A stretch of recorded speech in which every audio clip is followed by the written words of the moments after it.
The replacement program is an annual program. We and typically do it in the fall time frame of the 1st of September through about Thanksgiving. The city replaces curbs throughout the city. The majority of the curbs we're replacing were curbs that were poured between the early 80s and the early 2000s. During that time, the concrete had a limestone rock in it that was very porous and takes water and then freezes and cracks. So we have a lot of curb in the city that needs replacing based on construction in those years. The city goes to pretty good lengths to notify residents of upcoming curb projects. They receive a postcard about 30 days prior to the start of the project. Then 2 days before the curb is removed from one side of the street, that side of the street is set with door hangers to let people know this is happening. The work typically happens between 7 a.m. and 5 p.m.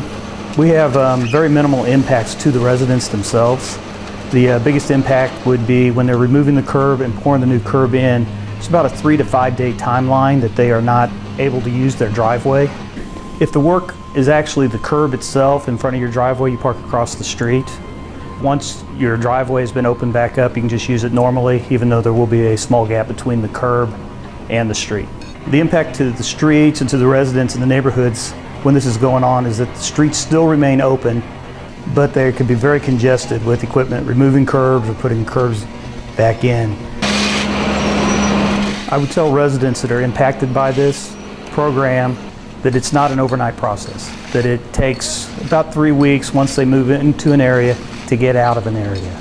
While the curbs are being replaced, at times there is damage done to yards, and typically the most damage is done to a sprinkler system, to the sprinkler heads.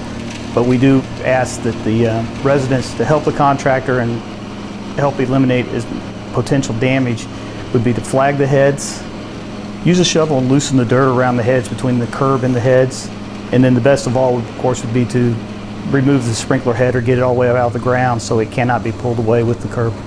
If residents have a question about the curb work, they should contact our Public Works office at 969-1800.